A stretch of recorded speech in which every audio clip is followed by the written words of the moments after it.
Hello and welcome to the February 23rd, 2025 episode of Nick's News. I am your host, Nick, brought to you by Some Budget Studios. That's right, I'm putting money into this project of ours. We're live every Sunday, and I thank you all so much for tuning in or catching the replay on the Nick's News Facebook page and YouTube page. That's right, we are simulcasting between Facebook and YouTube, but if Facebook keeps giving me problems like this, it's just gonna be YouTube, because I'm getting tired of it. This is a program dedicated to bringing good news to counter all the bad news that we're bombarded with on a daily basis, with the hope of bringing a little bit of joy back into the world. Several of our articles are pulled from sites like goodnewsnetwork.org and goodgoodgood.co, but we appreciate everything sent in by you, the viewers. Hello, Queen of Nerds. Hello, Rebecca. Hello, Cassidy. I am sorry for our late start once again, but once again, just like a couple of weeks ago, Facebook decided it did not want to recognize my streaming software. Whereas YouTube has no problem linking up with OBS, apparently Facebook has all the problems. So we were left high and dry with me trying to troubleshoot at the last moment to get the stream going. So it was great. It's okay. Hey, Will. I had to break out the emergency chocolate. It was so stressful. So, News Brew. Our News Brew for tonight is going to be a very nice little brew from Hoppin Frog. This is Barrel-Aged Frosted Frog Christmas Ale by Hoppin Frog Brewery. It's an 8.6% ABV barrel-aged Christmas ale that apparently is loaded with cinnamon, ginger, and nutmeg. And we may be a few months late, given that this is a Christmas ale and we're into the end of February, but I like to think that Nick's News is the site that keeps on giving, so cheers. Hey, Joey. We don't need the Balisong bottle opener because it's a can. I just needed to blow the gain on the audio. And it is a Christmas ale, so we have made the triumphant return of the Tulip, my Harpoon Special Edition Tulip. And we'll get into the theatrics of a 20-second pour.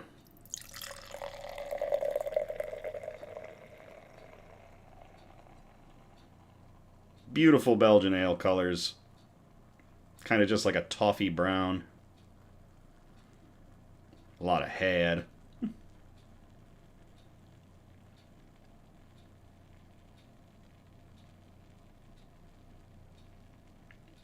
Do do do do do do do do do do do do do do do do do do do do. Wow, look at that. Absolutely beautiful. Smells like Christmas. Holy crap. The nutmeg and the cinnamon and the ginger are just all in the nose, so I'm looking forward to that. Queen of the Nerds was about to say beautiful color. Yes, it is. That is pretty. It is, Producer Donna. All right, shout-outs. We've got a new one. Family Craft Farm is a cutflower, microgreens, and produce farm located in Ravenna, Michigan. On the farm, they're all about I did spell it right. They're all about cultivating a sustainable lifestyle that they're proud to share with their growing family and the community. They believe in providing high-quality, clean, unique products designed with sustainability and quality, and only partner with companies who put the earth and people's health first for their products. There are links in the description for their website and their Facebook page. So to Family Craft Farm, cheers.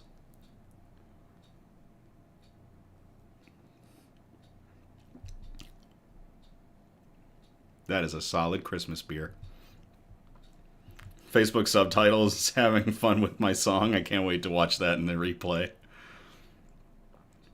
So, more bad news with Meta. We're trying to get... Oh, and hello to Grayson. We're trying to get all the bad news out of the way, I guess. So, it looks like it's time to play another round of how is Meta going to screw over creators now? Not a fun game, but here's what's up. Meta has decided they will no longer be hosting live broadcasts longer than 30 days. So after June 20th, the entire Nick's News archive on Facebook is going kaput. They're basically going to clear out all of our older videos, which is really trash. Luckily for us, and good news, we have backup sites like our YouTube page, which I may be promoting more heavily in the near future, if just because of reliability, and they're not pulling the same crap. So make sure you check our YouTube page, link in the description, for archived episodes if you want to have a good laugh at some of the older stuff we did, or just want to go back to some of the older broadcasts and the news that we presented there. We greatly appreciate it. It's another great site, and we like taking full advantage of it now that we have it. So yeah, subscribe to the YouTube channel so you can stay up to date with get notifications for new uploads, for the live broadcasts, shorts, and you can easily find our archive of past episodes. Hey, Julie. Aw, Castle says hi. Very cool. So yeah, we just might be... Yeah, the shorts should remain. I did skip over that. So like shorts and reels and stuff is going to remain, it looks like. But all of our live broadcasts are going to get cleared out after 30 days, which is real trash. We might just be pushing YouTube a bit harder in the weeks and months to come. Yeah. News quote: "The secret of getting ahead is getting started." That is a quote from Samuel Langhorne Clemens, known by the pen name of Mark Twain, who was an American writer, a humorist, and an essayist, and was praised as the greatest humorist of the United States had ever produced. Again, the secret of getting ahead is getting started. Thank you, Mark Twain.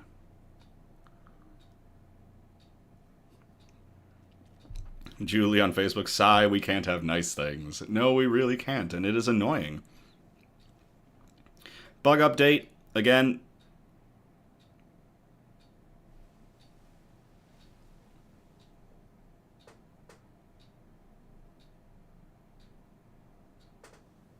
I heard a noise. Someone might be awake back there. Sad news, Droopy the mantis is no longer with us. On Saturday, the poor little guy crossed over the Rainbow Bridge. I'm not sure what happened. I don't know if he got super stressed when we moved him into the new home or if he had a lingering illness. But Droopy, you will be missed, you little warrior. To you, cheers. Hey, Charlie. Hey, Ben. Ah, yes, more of the Zuckster's handiwork. And Sue wants to kill me. So the great game is over. And against all odds, the Kurgan, the last remaining member of Madeline Pryor's brood, has been dubbed Mantis McCloud and shall be known henceforth as such. Everyone else is doing well, so nothing else to report. However, if you do look behind me, the tank situation has changed up accordingly. Right here at the start, we've got Elmira, who's still nice and asleep. We've got the infamous Sue. Ripley has moved right back to where they were before, and that is going to be a bigger tank soon, because I will be doing a rehousing for Ripley and building them a new, more tropical environment that they're more used to. And last but not least is Mantis McCloud.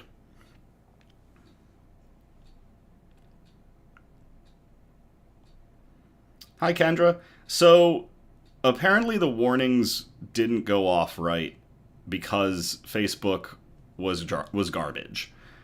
So I apologize for that. Facebook is definitely just not doing any good for us lately. Frantically Googles for tiny bagpipes.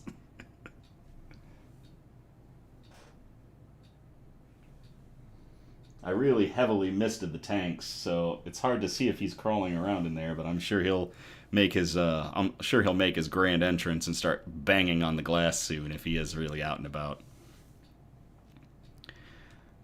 All right, let's get into our good news broadcast. And our broadcast is broken up into 4 major categories, and those categories again are science and technology, health and medicine, flora and fauna, aka plants and animals, and wholesome notes, the really nice touchy-feely articles we like to end on. So we're going to start in Category 1, Science and Technology. And a trench coat. And we called this first article Rebuilding Blocks. I'm going to copy and paste this into the chat if you all want to read along.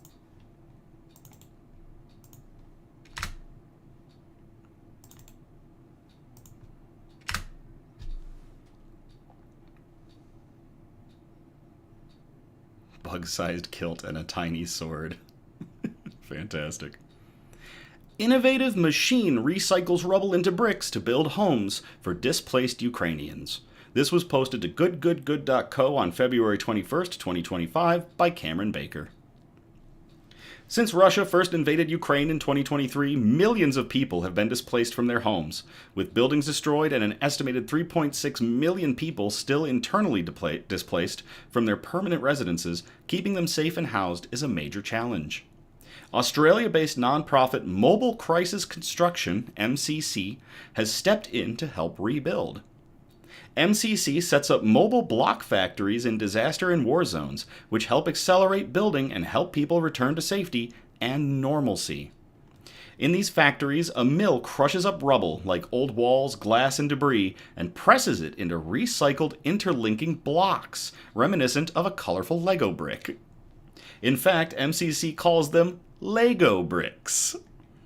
Using a little bit of clay, cement, and water, and waiting a few days to cure, the blocks can then be used to rapidly build shelter and critical infrastructure. The concept is to recycle and use what's there. Nick Matik, one of MCC's founders, told Fast Company. A single machine can make up to 8,000 bricks in a day, producing enough to construct the exterior structure of 10 homes every 3 days. MCC says the bricks are earthquake, fire, and cyclone resistant and include slots to help reinforce the structures during construction. The interlocking shape of the blocks makes them easy to stack together, too. Unskilled labor can put these walls together with very limited training, Matic added.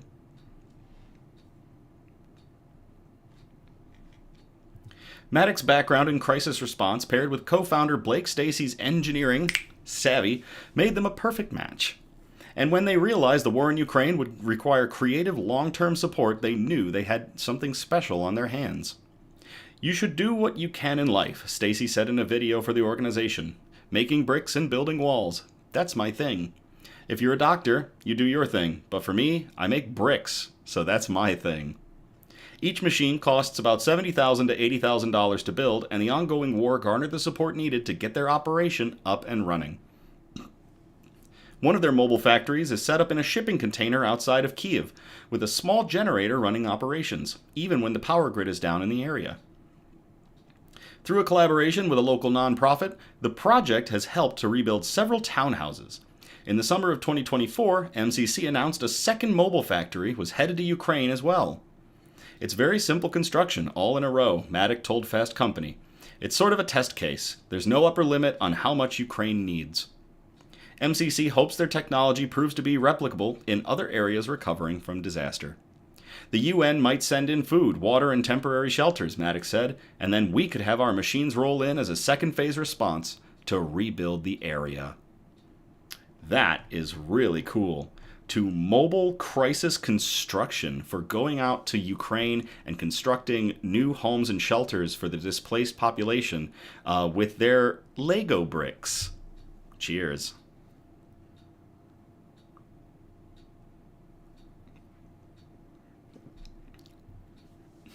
In the YouTube chat, Mona says she tries not to look at Sue, just not a bug person. Mona, it's entirely understandable, and like producer Donna said, he is a beast. He is a small monster.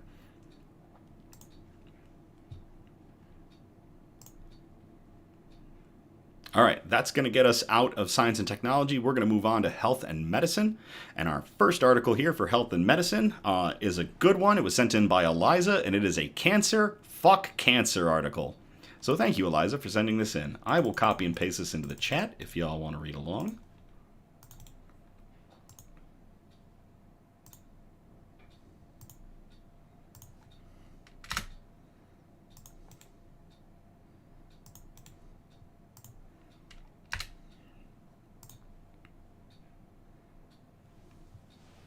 mRNA vaccines show promise in pancreatic cancer in early trial.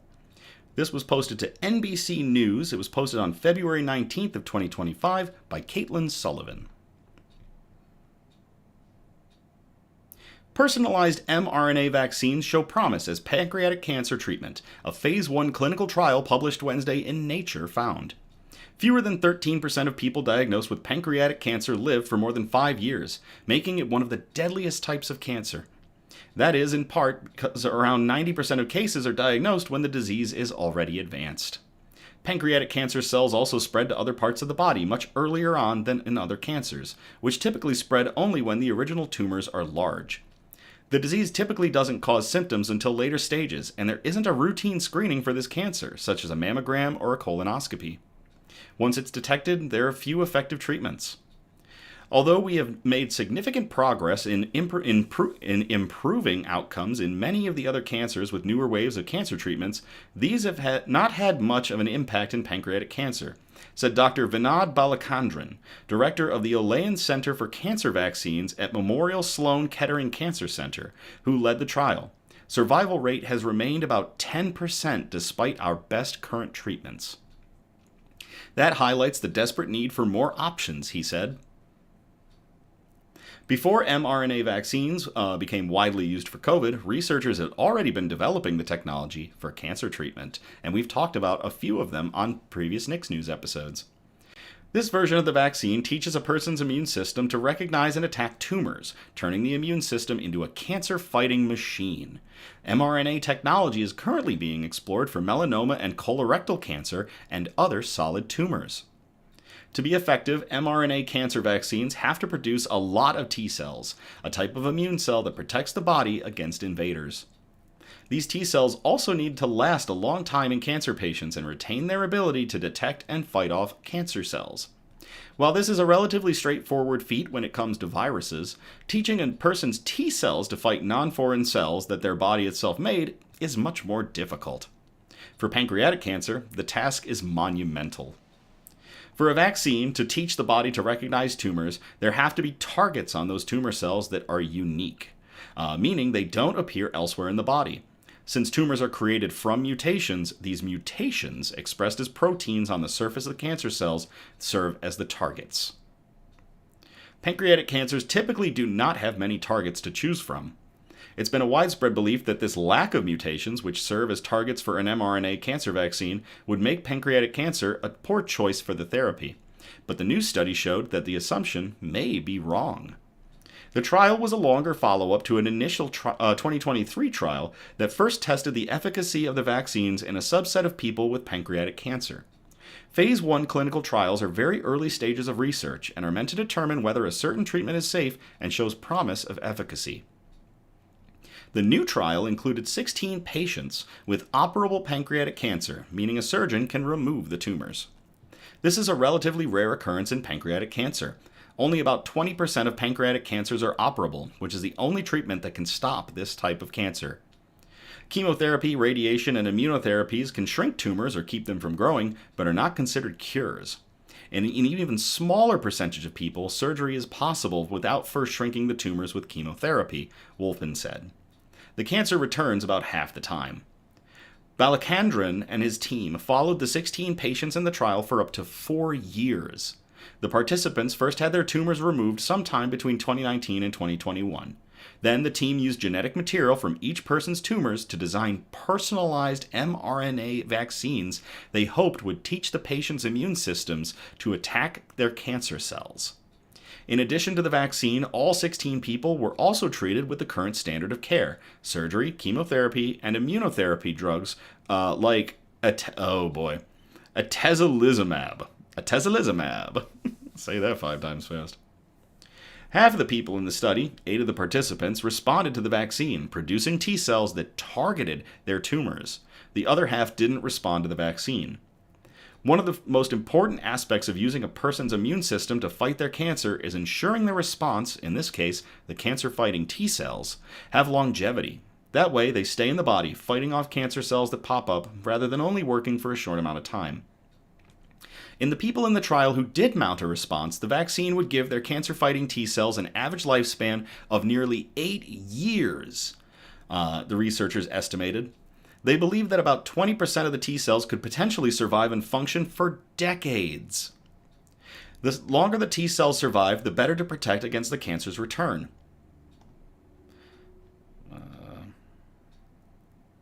There it is. Early trials are meant to test whether or not the treatment is feasible. In this case, if an mRNA vaccine for pancreatic cancer could produce durable T cells. The findings suggest that it can. However, it's still unknown whether these T cells will extend a person's life, and if so, by how much. That is a task for the next phase of trials. Just 2 of the patients who had a response to the vaccine had their cancer returned during the 3-year follow-up, compared to 7 of the 8 who did not respond to the vaccine treatments. You have to take this with a little perspective. This is not treating hundreds of thousands of people, said Dr. Brian Wolpin, director of the Gastrointestinal Cancer Center at the Dana-Farber Cancer Institute. The fact that they are able to use a vaccine to generate a response to new mutations that come up in the tumors, and then were able to show that this subsists, is promising. Because pancreatic cancer cells are adept at spreading early on, some organs may be harboring undetectable cancer cells that don't show up on scans, meaning these tumors aren't treated. With vaccines, the immune system may be able to kill these cancer cells, as well as new ones that pop up. Dr. Shubham Pant, a professor of gastrointestinal medical oncology at the University of Texas MD Anderson Cancer Center, said, "Very early on in pancreatic cancer development, cells can escape and set up shop somewhere else, in the liver or in the lungs. They may be quietly sitting in those other organs and then come back," he said. Despite the caveat of being a small group of patients and a very early trial, Pant said the results are encouraging. Other research teams, including scientists at MD Anderson, are working on off-the-shelf mRNA vaccines for pancreatic cancer, meaning the vaccines have a target that is common in all pancreatic cancer tumors, rather than a personalized target based on a person's individual tumor. About 90% of pancreatic cancer cases include a mutation called CRAS, meaning non-personalized vaccines, which could be produced in bulk and would not require a piece of the person's tumor to create, could potentially be another option down the road. These vaccines are also currently in very early stages of research, so lots of different cancer vaccines in the pipeline. This gives us a little more confidence that once you get a T-cell response that it could be durable, it's not a shock response, Pant said. If we see this response stand up in bigger trials, that's really significant.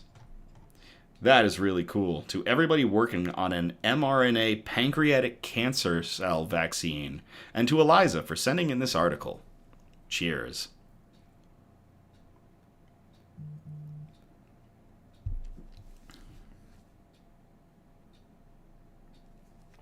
To high-five the cam again. Something happened with the camera, I guess. Let me know if that cleared it up. Producer Donna in the YouTube chat. Could I have warned him about the drug name coming up? I could have, but where's the fun in that? Thanks, Producer Donna. Thanks.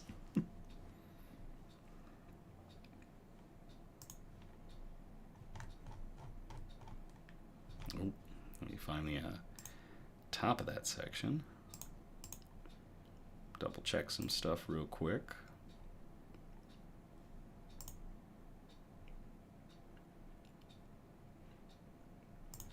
Okay. All right, we'll move on with the next article. This next one we called Welcome to the Healthcare Kiosk, and I will copy and paste these into the chat if y'all want to read along.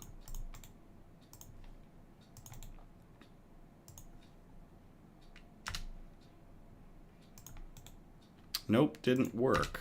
So I'm guessing that the camera's not focused on me right now again.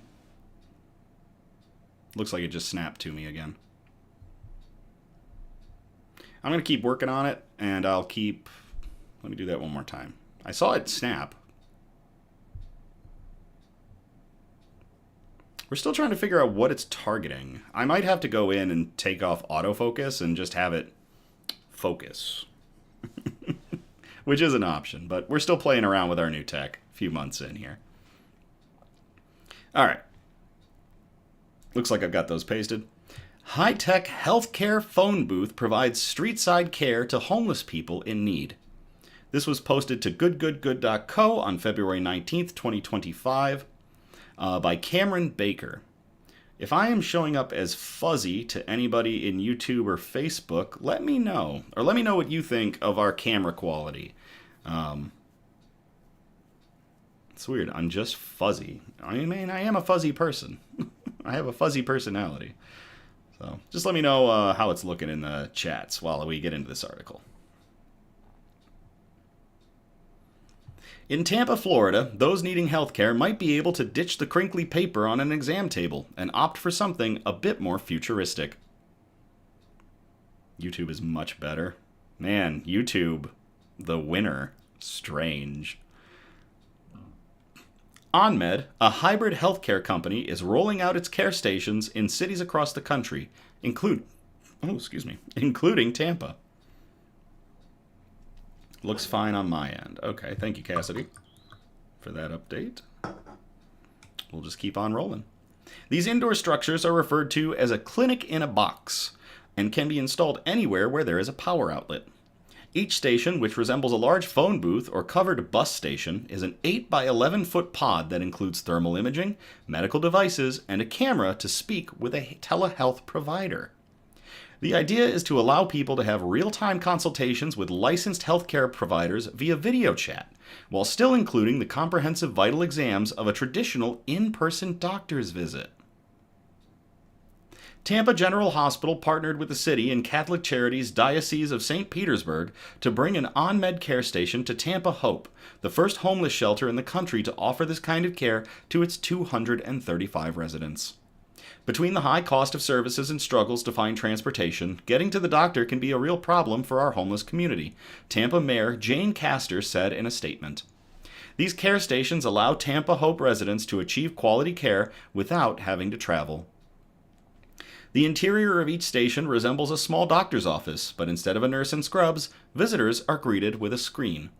Once they hit start, they will be instantly connected to an OnMed certified nursing assistant who walks patients through a quick intake process, followed by a live virtual visit. Each station includes medical-grade diagnostic tools for the clinician to review real-time vital signs, as well as high-definition thermal imaging cameras to examine the patient's skin, eyes, ears, and throat, to diagnose infections and other conditions as needed. I do like the machine because you can go in at any time you want to and take your vitals, 65-year-old Sam Harris, a resident at Tampa Hope, told Health News Florida. There's a blood pressure machine, there's a camera so you can see the practitioner, and they will call the ambulance for you if your vitals are way out of whack. Providers can offer a diagnosis and treatment plan for every patient, including recommended medications, referrals, and e-prescriptions. Electronic medical records are stored securely to share with the patient and other providers too. The station is soundproof and private, locking to keep others out until a patient's visit has ended. Once each patient leaves, the station automatically runs a sanitation cycle to prepare for the next visitor. That is awesome! Beyond Tampa, OnMed has seen success with this model. In Connecticut, one location sits outside a Stop and Shop in Killingly, and another is located next to a traditional healthcare clinic. Medical insurance policies for each care station location differ based on each community's needs, according to Hartford Healthcare's Chief Integration Officer Deborah Hayes. One of Connecticut's locations requires insurance, while the other is insurance optional. The company also has live locations in Texas, Alabama, Georgia, and South Carolina, and more than 20 other states have planned locations in the works. In Georgia, OnMed has supplemented the efforts of Auburn University's Rural Health Initiative, which has implemented care stations in a number of countries, providing free care to visitors. Oh, counties, not countries, counties, sorry. Tuskegee University also opened an OnMed care station for free to students, faculty, and staff. The school's Center for Rural Health and Economic Equity, however, has also allowed the station to be utilized for free by residents of Macon County. While the cost of these stations varies in their respective communities, leaders agree that their benefits are well worth the investment for the communities in need. In Tampa, officials report that there has been a 50% reduction in emergency calls from Tampa Hope since the care station has been available. If you think about how much it costs to take someone to the emergency room, taking up the time of the paramedics, the transportation, not to mention the medical care, this OnMed will pay for itself in short order, Mayor Castor said. For OnMed, the success among Tampa's homeless population could pave the way for expanded healthcare access to people facing homelessness and medical disparities in cities nationwide. This partnership is an exemplary model for cities across America to observe and emulate as our country continues to struggle with the issue of homelessness, OnMed CEO Karthik Ganesh said. Our focus is to find the bright spot where healthcare innovation, kindness, and compassion collide. We commend the city of Tampa for stepping up to acknowledge the importance of the preventative and ongoing healthcare needs of its homeless population. That is really cool. To OnMed for producing care stations and beginning to roll them out across the country to give good health care to folks most in need. Cheers.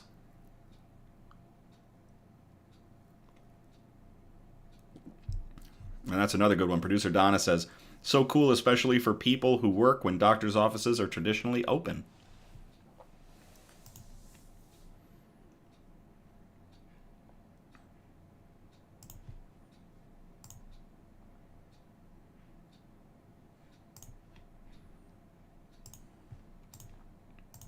There we go. All right, so that's going to get us out of health and medicine. We're going to move into category 3, flora and fauna, aka plants and animals. And this article was sent in by Eliza. Eliza, thank you very much. We called it Scuttled for the Scuttlers. And I'm going to copy and paste this into the chat if you all want to read along.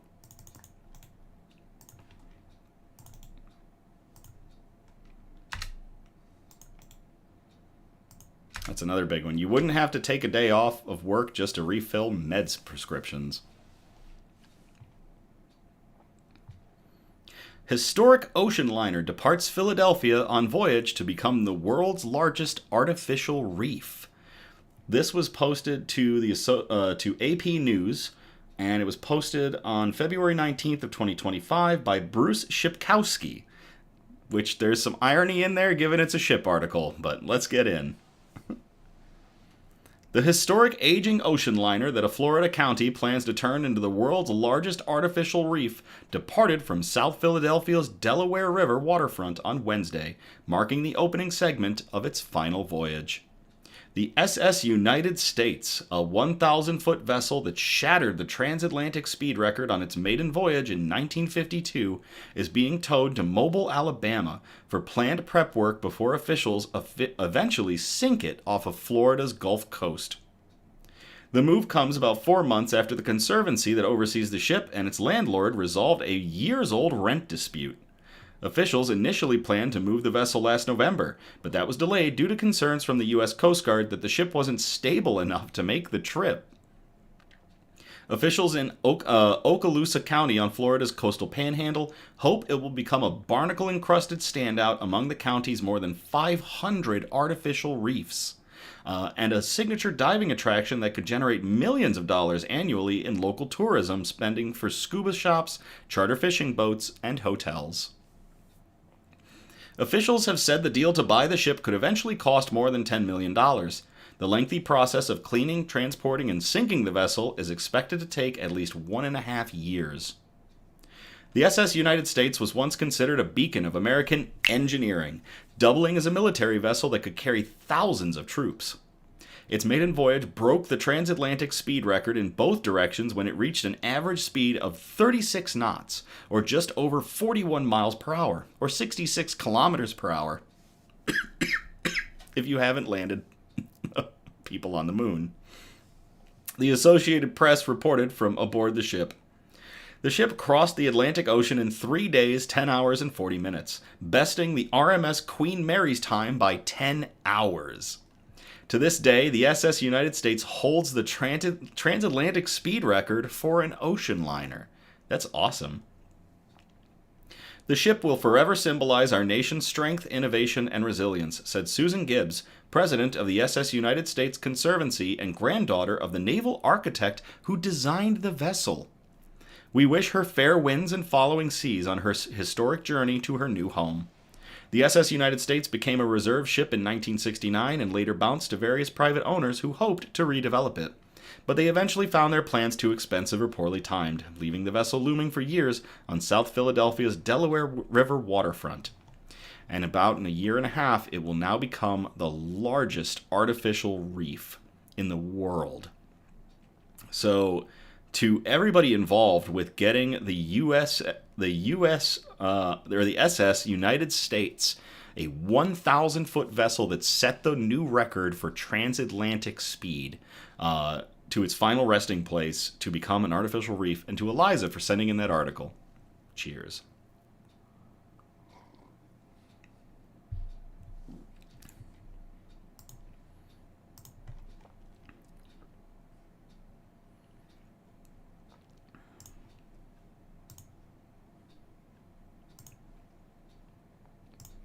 All right, that's all we've got for flora and fauna, so we are going to get into category 4, the wholesome notes.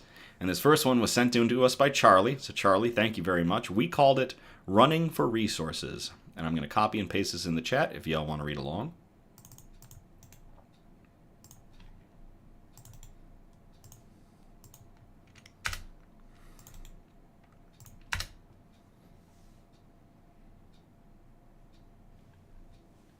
Kent County deputy to run 40 miles for families of veterans and fellow first responders.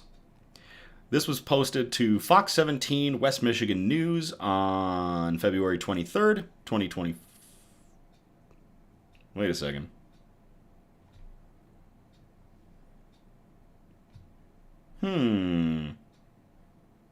This article says it was posted on February 23rd of 2024.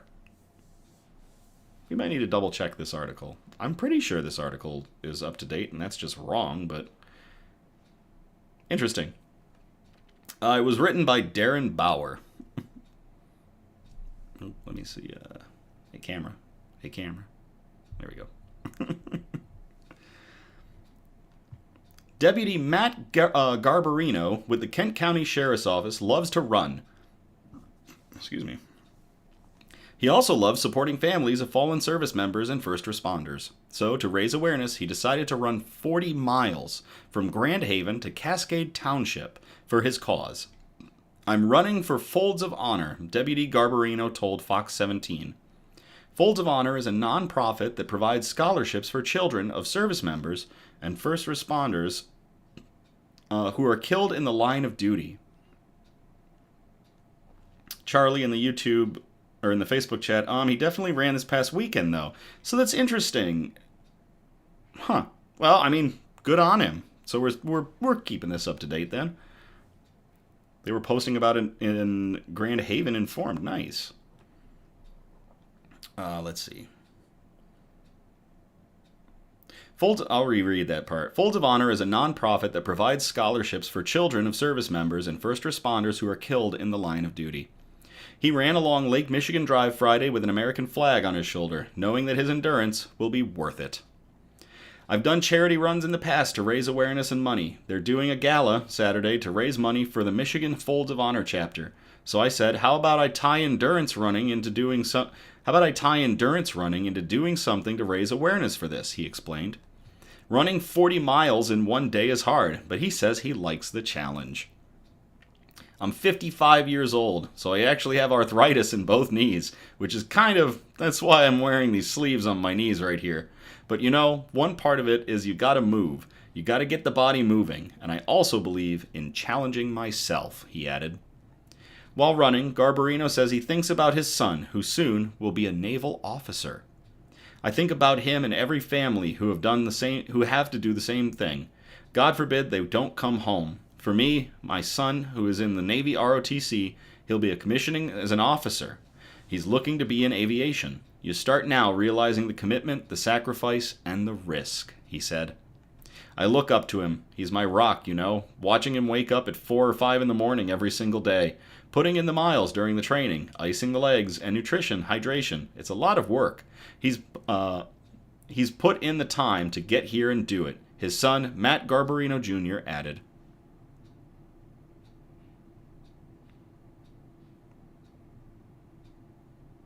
Current article?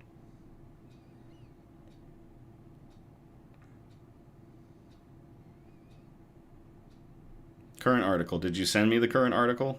Is that what you're implying, Producer Donna?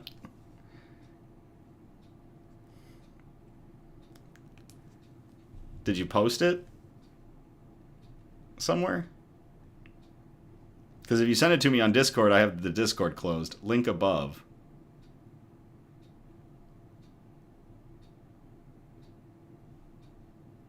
Link above. I don't see it.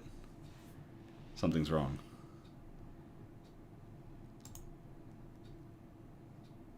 Oh, wow. It's not showing the link. I think Cassidy got us. Yeah, I think Cassidy got us. Let me take a look at this. Yep, Cassidy got us. All right, let me copy and paste this into the YouTube chat since Cassidy got us on the Facebook side. I mean, I'll post it again in Facebook too.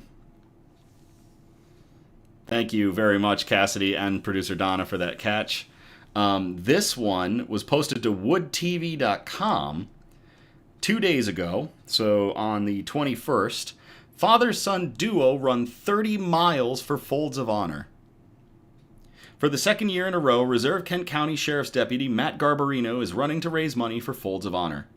Last year, I connected with the Folds of Honor team and learned about what their mission was. It really aligned with me being a reserve deputy with Kent County and my son going into the military. Learning about what they do, which is raising scholarship money for families who either lost someone in the line of duty or have been disabled for both military and first responders, Garbarino said. His son, Matthew Garbarino, will be commissioning as a naval officer in flight school with ROTC this spring. He joined his dad on the 30-mile run that started at American Dunes Golf Course in Grand Haven at 8 a.m. The pair was escorted by the Kent County Sheriff's Office and other police agencies to the J.W. Marriott in downtown Grand Rapids, the location of Saturday's gala for Folds of Honor.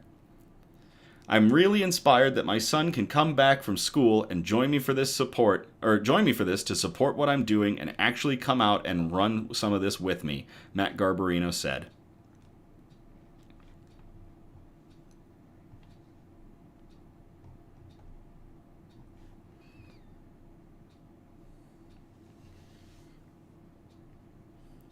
The pair hopes that the run will be unifying and bring awareness to the charity. We're carrying an American flag. My hope is that it's a unifying thing. We're in a very divisive time, it seems. Hopefully, we can all agree that we all want to have a free life and live the best life we can. Under that flag, we're able to do that. So I hope that it just brings unity, and then second from that, to ask, what are you running for?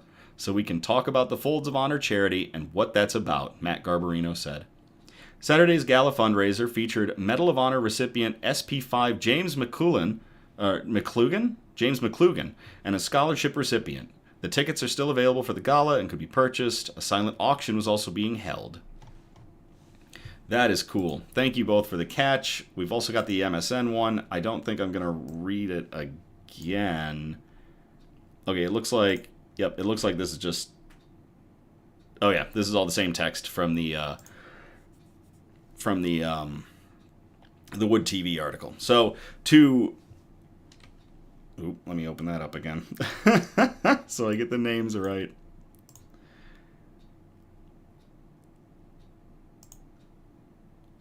Where is it?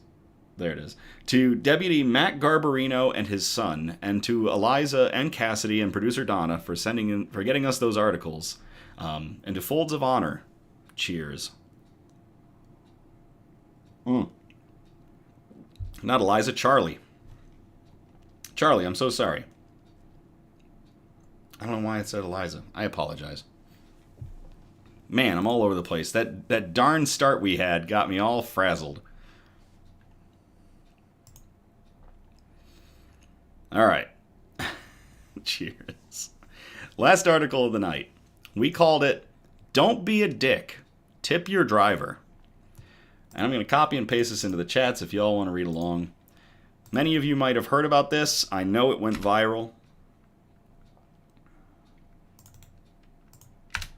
And producer Donna, you might need to hit us again with the total or put it on my reader so that I get the right amount when we get to that part.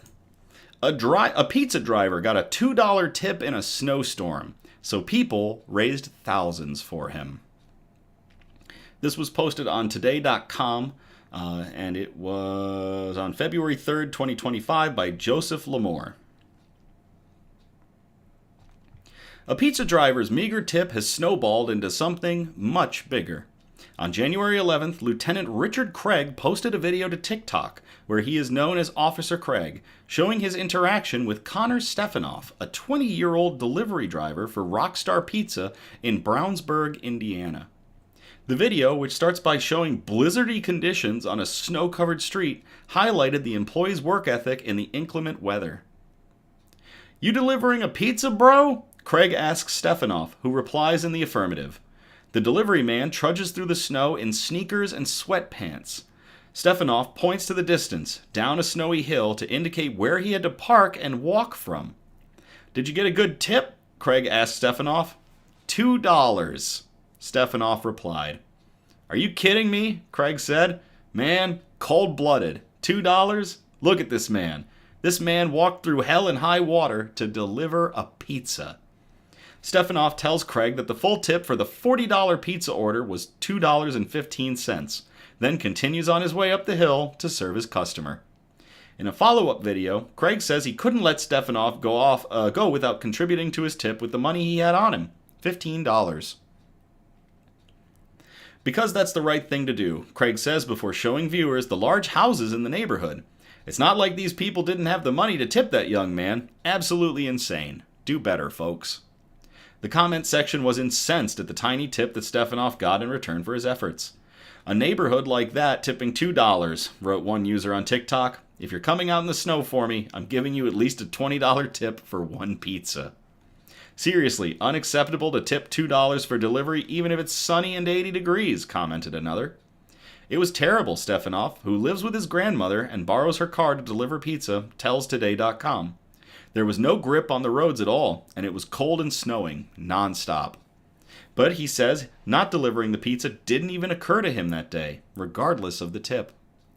Craig didn't want his support for Stefanoff to be limited to the contents of his own wallet, so he started a GoFundMe on January 12th.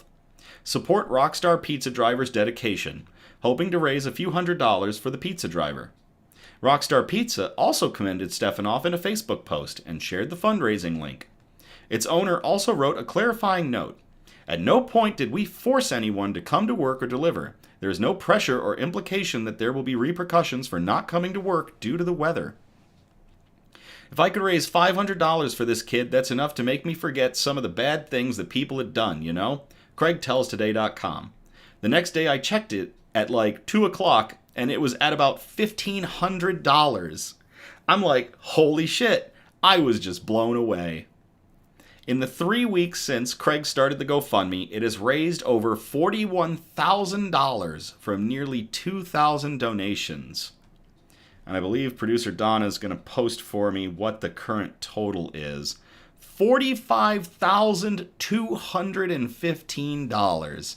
So originally, $2.15 tip has blown up to $45,000, $45,215.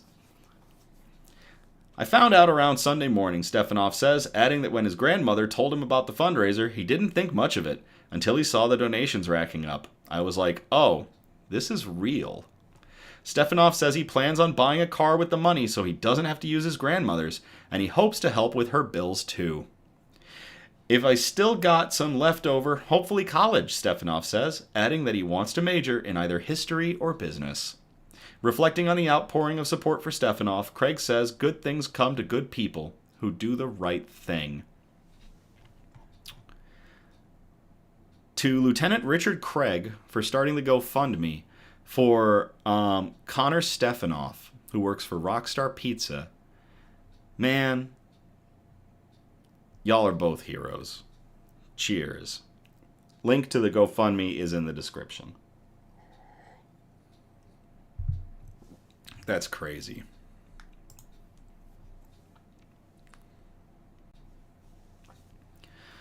Well, that's it for us tonight. That was 6 great articles. We thank you all for the ones you sent in, too. Those were real bangers. So, thank you all again for tuning in or catching the replay on the Knicks News Facebook page or YouTube page. Again, as we stated in the earlier part, Facebook is getting rid of saving live episodes. So, for more than 30 days. So if you want to check out our older episodes, hit up our YouTube, where all of our older episodes are archived, and we also cross-stream. We're live every Sunday. You'll catch our next episode on March 2nd of 2025. We encourage participation, so if you feel inclined, by all means, you can post suggestions for news brews, for shout-outs, for news quotes, and especially good news articles that we can present on future episodes. If you send in articles, we appreciate We appreciate if you can spread them out across our categories, and those categories, again, are science and technology, health and medicine, flora and fauna, aka plants and animals, and wholesome notes, the really nice touchy-feely articles that we like to end on. You can message us on Facebook or Instagram, or email us at somebudgetstudios@gmail.com. Links are in the descriptions or on the pages. Feel free to like, subscribe, comment on our Facebook and YouTube pages so that we can get the good news out into the algorithm. I'm never going to tell you what to do, but I thank you all so much for every like, every subscription, every comment. All of that just builds up Nick's News and gets it further out, helps it spread. And it has been spreading. Our numbers are going up. And I can't thank you all enough for helping with that. So from the bottom of my heart, thanks. As always, thank you again. I love you all. Have a great night. And I will play us out.